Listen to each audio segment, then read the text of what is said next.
नमस्कार, मैं हूं पवन त्यागी। आजकल कुछ पहलवान जंतर मंतर पर धरना और प्रदर्शन कर रहे हैं। उनके द्वारा लगाए गए आरोप बहुत ही गंभीर हैं, क्योंकि महिला खिलाड़ियों ने कुश्ती संघ के अध्यक्ष, जो कि भारतीय जनता पार्टी के सांसद भी हैं, उनके ऊपर आरोप लगाया है कि उन्होंने और उनके कई साथियों ने महिला खिलाड़ियों का यौन शोषण किया है। अब यौन शोषण का नाम आते ही मीडिया एक्टिव हो जाता है, सब लोग चौंकने लगते हैं कि वाकई में मामला गंभीर है, क्योंकि महिला अगर कोई आरोप लगा रही है तो कुछ ना कुछ तो बात होगी। इसको लेकर बवाल तब बढ़ा जब जनवरी के महीने में जंतर मंतर पर ये खिलाड़ी आ गए और धरना प्रदर्शन करने लगे। मीडिया में हल्ला हुआ तो ये जो भारतीय कुश्ती महासंघ के अध्यक्ष और भारतीय जनता पार्टी के सांसद हैं ब्रजभूषण शरण सिंह, इनको तलब किया गया और खेल मंत्रालय में इनसे पूछा गया कि मामला क्या है। तो जो ये ब्रजभूषण शरण सिंह हैं, इन्होंने बताया कि कुछ खिलाड़ियों ने अपनी मनमानी की, नियमों का उल्लंघन किया और जो कुश्ती संघ के अनुशासन है, अनुशासन का पालन नहीं किया। मामला विदेश का था और विदेश में कुछ खिलाड़ी ऐसे थे जिनमें महिला खिलाड़ी अपनी मनमर्जी से महासंघ के द्वारा जो होटल प्रोवाइड कराया गया था उस होटल में ना ठहर कर किन्हीं के साथ दूसरे होटल में ठहरे, जो नियमों के विरुद्ध है। क्योंकि जब सरकार खर्चा करती है पूरा विदेश में रहने का, खाने का, आने जाने का, और इन पहलवानों के निर्माण में भी खर्चा होता है, तो कुश्ती महासंघ के या कोई भी खिलाड़ियों का संगठन हो, उसके नियम कायदे कानून को मानना पड़ता है। लेकिन यहाँ फोगाट फैमिली से आई हुई एक खिलाड़ी के बारे में ब्रजभूषण सिंह ने खुलासा किया। उन्होंने कहा कि जो ये फोगाट है, ये हमारे कहने से हमारे होटल में नहीं रुकी और अपने मित्र के साथ किसी दूसरे होटल में रुकी।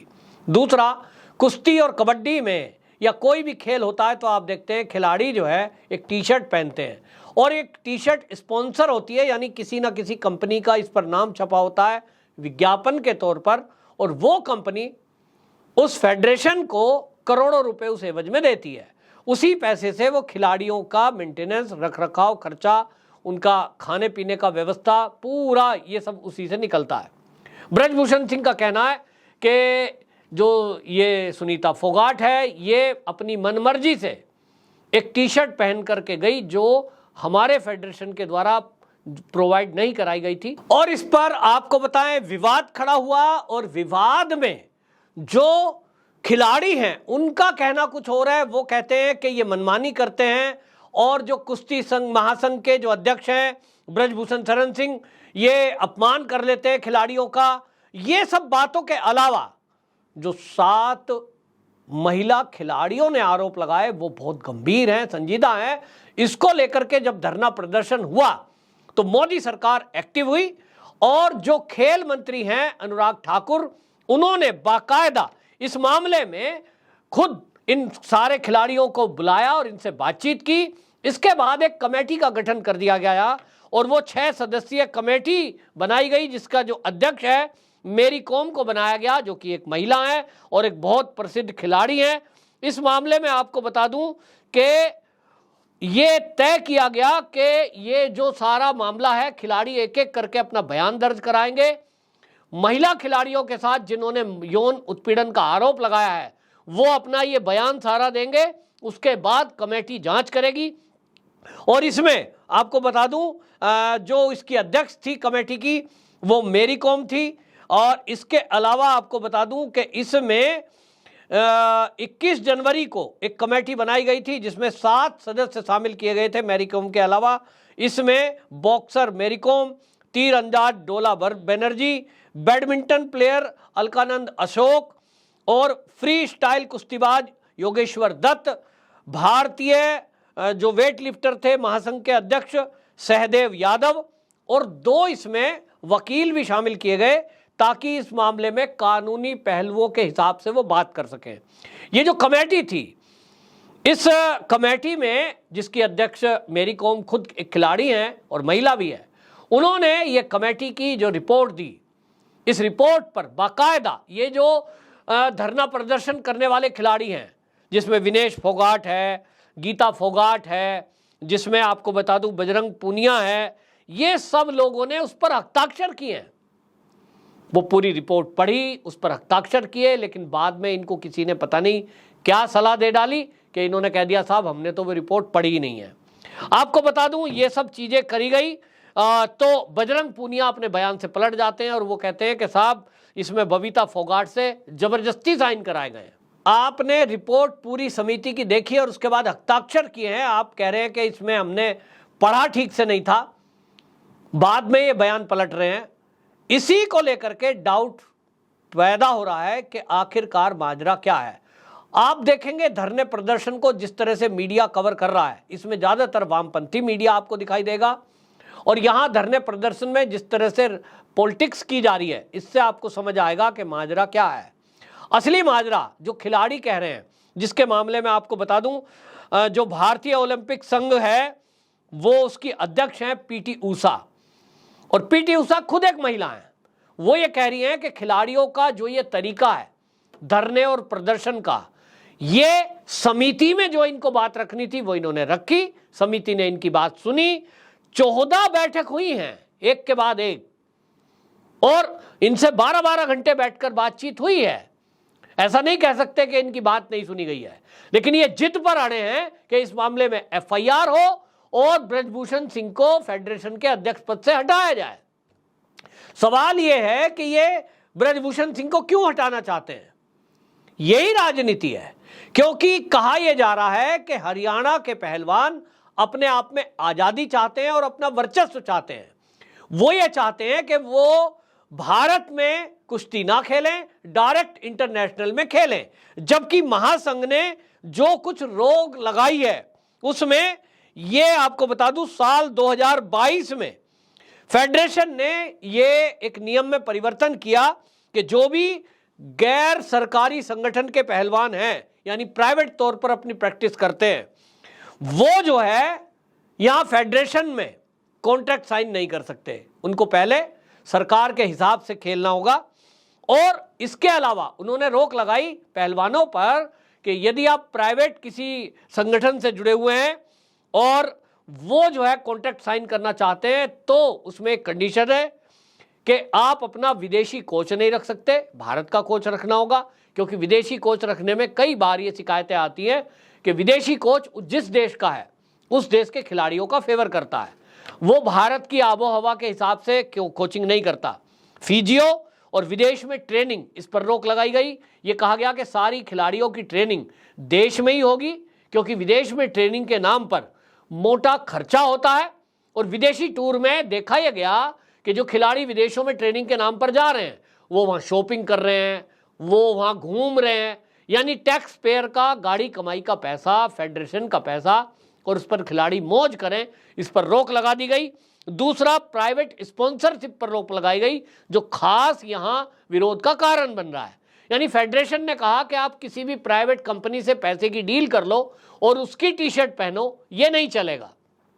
फेडरेशन अपनी एक टी शर्ट किसी कंपनी से स्पॉन्सर कराएगा और वो कंपनी का स्पॉन्सरशिप केवल फेडरेशन कॉन्टैक्ट करेगा, इंडिविजुअल खिलाड़ी नहीं करेगा। और इसी को लेकर के फोगट परिवार से विवाद पैदा हुआ महिला खिलाड़ी से, और उस महिला खिलाड़ी से जिससे टी शर्ट को लेकर विवाद हुआ, उसके बाद ये नया एक ड्रामा रचा गया जिसमें आपको बता दूं कि फेडरेशन के अध्यक्ष पर यौन उत्पीड़न का आरोप लगाया गया। सवाल यह है कि यदि यौन उत्पीड़न की कोई बात थी तो ये सब पढ़े लिखे लोग हैं। और इसमें आपको बता दूं बबीता फोगाट तो वो खिलाड़ी है जो आज इनके साथ धरने पर है। मोदी जी खुद उससे मिले थे और मोदी जी ने ये तक कह दिया था कि ये मेरी बेटी है। व्यक्तिगत रूप से खिलाड़ियों को जब ओलंपिक जीत करके आए थे, गोल्ड ये मेडल्स लेकर के आए थे, तो इनको लंच पर बुलाया था और एक एक खिलाड़ी से मोदी जी ने काफ़ी देर तक बात की थी। यदि कोई ऐसी बात थी तो इनको बताना चाहिए था, ये भी बात कही जा रही है। मामले को लेकर के सुप्रीम कोर्ट पहुंचे हैं ये खिलाड़ी और इनका कहना है कि इसमें एफआईआर दर्ज करे। दिल्ली पुलिस इसमें एफआईआर दर्ज नहीं कर रही है, इसमें कांग्रेसी लीडर इसको मुद्दा बना रहे हैं। वहीं सत्यपाल मलिक जो अभी हाल ही में मोदी के विरोध में पुलवामा पर अटैक कर रहे हैं, वो भी इनके साथ हो लिए। पूर्व सीएम भूपेंद्र सिंह हुड्डा इसमें शामिल हुए हैं। दिग्विजय सिंह जो कि कांग्रेस के लीडर है, वो ये कह रहे हैं कि खिलाड़ियों की मांग इसलिए नहीं सुनी जा रही है क्योंकि वो बीजेपी के सांसद हैं। अब मैं ये कह रहा हूं कि ये जो आरोप लगाए जा रहे हैं ये क्या इसलिए लगाए जा रहे हैं कि वो बीजेपी के सांसद हैं, वो ये चाहते हैं कि अपनी मनमर्जी का फेडरेशन का अध्यक्ष बन जाए ताकि अपनी मनमर्जी कर सकें। ये जो टर्म एंड कंडीशन है कि आप विदेश में कोचिंग नहीं लोगे, अपनी मर्जी की टी शर्ट नहीं पहनोगे, अपनी मर्जी से कहीं होटलों में नहीं घूमोगे, विदेश में जाओगे तो केवल जो फेडरेशन होटल प्रोवाइड कराएगी वहीं रहोगे क्योंकि वहाँ तो नज़र रहेगी। तो ये खिलाड़ी मर्जी चाहते हैं, ऐसा कहा गया है, ऐसा ब्रजभूषण शरण सिंह की तरफ से कहा गया है। सच्चाई क्या है? न्यायालय में मामला पहुंच चुका है, सुप्रीम कोर्ट में एप्लीकेशन लगी है और वहां सॉलिसिटर जनरल ने ये अपील की है सीजेआई से कि इस मामले में पहले जांच होना जरूरी है। बिना जांच के यदि फेडरेशन के अध्यक्ष के ऊपर एफआईआर लिख दी गई और उनको फेडरेशन से हटा दिया गया तो कहीं ना कहीं अगर वो निर्दोष हुए तो ऐसे निर्दोष व्यक्ति के साथ अन्याय होगा। कोई भी महिला कल को किसी भी पुरुष पर यह आरोप लगा दे, जो उसकी मर्जी ना मानी जाए कि भाई मेरे तो यौन शोषण किया है, तो कल को सारे फेडरेशन में जो महिलाएं खिलाड़ी हैं वो इस हथकंडे को अपनाएंगी। अगर उनको खिलाड़ी को अच्छा नहीं माना जा रहा है या वो नियम कायदा कानून नहीं मान रही है और उसको फेडरेशन बाहर कर दे तो फिर तो कोई भी महिला आकर आरोप लगा देगी, मुझे इसलिए बाहर निकाल दिया क्योंकि मैंने जो है यौन उत्पीड़न का विरोध किया, मैंने हाथ नहीं लगाने दिया, मुझे बाहर कर दिया, क्योंकि हर फेडरेशन में पुरुष भी है और महिलाएं भी हैं। तो इसलिए जांच जरूरी मानी गई, ये दिल्ली पुलिस का कहना है। और अब इसमें सुप्रीम कोर्ट में जब मामला पहुंचा है तो सुप्रीम कोर्ट इसमें तय करेगा कि क्या केवल महिला खिलाड़ियों के आरोप लगाने को सच मानकर एफआईआर पहले कर ली जाए फिर जांच हो, या फिर पहले जांच हो फिर एफआईआर हो। क्योंकि जांच की बात पहले से की जा रही है और इस मामले में आपको जैसा मैंने बताया कि जांच के नाम पर 6 सदस्यीय कमेटी मेरी कॉम की अध्यक्षता में बनाई गई जिसने 14 मीटिंग की और उस मीटिंग के कंक्लूजन पर, क्योंकि चुनाव निष्पक्ष हो ये इनका मेन मुद्दा था और कमेटी ने ये ध्यान रखा है, खेल मंत्रालय ने भी ये ध्यान रखा कि चुनाव क्योंकि निष्पक्ष होना चाहिए, उस सारे फैसले को इन्होंने स्वीकार किया, हस्ताक्षर किए। आज ये उसको बदल रहे हैं। तो फेडरेशन के कुछ लोगों का कहना यह है कि इस मुद्दे पर राजनीति की जा रही है ताकि मनमर्जी ये खिलाड़ी चला सके। ये नहीं होने दिया जाएगा, बेशक ब्रजभूषण शरण सिंह इस फेडरेशन के अध्यक्ष रहें या ना रहें। पूरे देश से भी ये आवाज उठ रही है कि कल को कोई भी यदि प्रदेश के खिलाड़ी अपनी मनमर्जी चाहते हैं कि वो नेशनल नहीं खेलेंगे, सीधा इंटरनेशनल खेलेंगे, तो ये तो एक उन लोगों के खिलाफ नाइंसाफी होगी जो नेशनल जरूर खेलते हैं और फिर इंटरनेशनल में खेलते हैं, क्योंकि नेशनल नहीं खेलेंगे तो उनकी योग्यता और क्षमता का कैसे पता लगेगा। आप नेशनल खेलेंगे और फिर हरियाणा के ही पहलवान क्यों, ये भी एक सवाल उठ रहा है। तो पूरे देश के खिलाड़ियों का प्रतिनिधित्व हो, कुश्ती में भी पूरे देश के खिलाड़ियों का प्रतिनिधित्व हो, ये मांग बहुत समय से उठती आई थी। लेकिन मोदी सरकार के पहले और ब्रजभूषण सिंह के पहले आपको बता दूं कि ये होता नहीं था। एक राज्य का दबदबा था और वो राज्य की मोनोपोली चलती थी और इसीलिए ये ब्रजभूषण शरण सिंह जो है ये लोगों की आंख में खटक रहे हैं, खिलाड़ियों की भी, जबकि बाकी खिलाड़ी इसकी तारीफ कर रहे हैं, जिसमें पीटी ऊषा भी है, जिसमें मैरी कॉम भी है। तो दोनों पहलुओं को समझना होगा। सच क्या है ये जांच से पता लगेगा। और दिल्ली पुलिस ये कहती है कि हमने कई बार इनको ये कहा है कि आप सबूत लाइए, आपके पास कोई प्रूफ है तो हमें जमा कराइए, जो इन्होंने नहीं कराए। जो कमेटी बनाई गई थी, उनकी जो मीटिंग हुई थी, उसमें भी कोई सबूत पर चर्चा नहीं हुई। बस एक सूत्री इनकी जिद थी कि ब्रजभूषण शरण सिंह को फेडरेशन के अध्यक्ष पद से पहले हटाइए, उनका इस्तीफा कराइए, फिर कोई बात करेंगे। तो फेडरेशन के लोगों का कहना यह है कि ये खिलाड़ी इस जिद पर क्यों अड़े हैं। आप एफआईआर करा रहे हैं, आप कोर्ट तक पहुंच गए हैं, सुप्रीम कोर्ट पहुंच गए हैं, यदि आपकी बात में सच्चाई है तो जेल जाने से कोई भी नहीं रोक सकता ब्रजभूषण शरण सिंह को, चाहे वो सांसद हो, भले ही वो मंत्री हो। लेकिन अगर वो निर्दोष हैं और उनके खिलाफ एक तरफा कार्रवाई हो गई तब ये अन्याय होगा, ये तो कोर्ट भी कहता है। आपकी क्या राय है कमेंट बॉक्स में जरूर बताएं। वंदे मातरम।